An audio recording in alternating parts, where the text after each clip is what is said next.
ഈ കത്തോലിക്ക കോൺഗ്രസിന്റെ ഒരു സ്റ്റേറ്റ്മെന്റ് തന്നെ വന്നിരുന്നു. ജമാഅത്തെ ഇസ്ലാമി യോഗത്തിൽ കോൺഗ്രസ് അപകടകരമായ രീതിയിലേക്ക് പോകുന്നതാണ് അവർ പറയുന്നത്. ഞങ്ങളെ ശ്രദ്ധയപ്പെട്ടിട്ടില്ല. അങ്ങനെ ഈ സമസ്തയും സമാനമായി തന്നെ ജമാഅത്തെ ഇസ്ലാമിയുടെ വിഷയത്തിൽ രൂക്ഷമായി പ്രതികരിക്കുകയാണ്.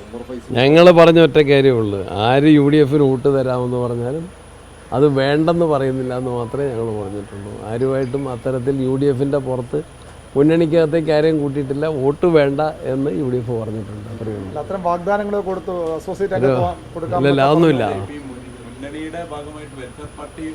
ഇല്ല, അങ്ങനെ ആരും അങ്ങനെ മുന്നണിയുടെ ഭാഗമല്ല, തെരഞ്ഞെടുപ്പിൻ്റെ ഭാഗമായിട്ട്.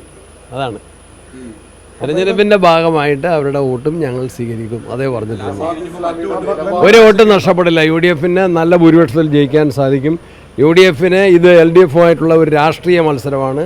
സർക്കാരിൻ്റെ ഭരണ നയങ്ങൾ ജനങ്ങൾക്കെതിരാണ്. ആ ജനവിരുദ്ധ നയങ്ങൾക്കെതിരെയുള്ളൊരു വിധിയാണ്. ആ വിധിയെടുത്തിൽ കൂടുതൽ ശക്തി ആരുടെ ഭാഗത്തു നിന്ന് സമാഹരിക്കാൻ ഞങ്ങൾക്ക് വാഗ്ദാനം ലഭിക്കുന്നു, അതെല്ലാം സ്വീകരിച്ചുകൊണ്ട് ശക്തമായിട്ട് മുന്നോട്ട് പോകും. അതിൻ്റെ പേരിൽ ഒരു പിന്തുണയും നഷ്ടപ്പെടില്ല, വർദ്ധിക്കുക മാത്രമേ ഉള്ളൂ. അതിൽ ഒന്നും കൂടി സർക്കാർ എല്ലാവരുമായിട്ട് ആലോചിക്കണമായിരുന്നു. വിദ്യാർത്ഥി സംഘടനകൾ, അധ്യാപക സംഘടനകൾ, മാനേജ്മെൻറ്റ് പ്രതിനിധികൾ.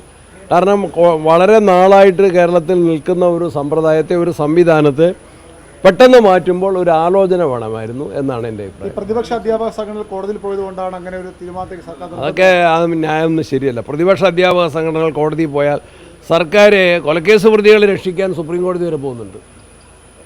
കൊലക്കേസ് പ്രതികൾക്ക് വേണ്ടി സർക്കാരിൻ്റെ പണം ചെലവഴിച്ച് സുപ്രീം കോടതിയിൽ പോകാം. സുപ്രീം കോടതിയിൽ അഭിഭാഷകരെ കൊണ്ടുവരാം.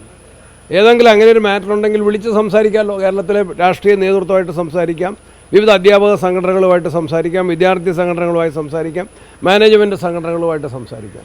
അതിന് ന്യായീകരണം അത് ശരിയല്ല. എല്ലാവരും അല്ല, എഴുത്തുകാരിൽ നന്നായി ചിന്തിക്കുന്ന നിരവധി പേര് ജനാധിപത്യ ശക്തികളുടെ ഭാഗത്താണ്, മതേതര ശക്തികളുടെ ഭാഗത്താണ്, UDF കൂടെയാണ്, കോൺഗ്രസിൻ്റെ കൂടെയാണ്.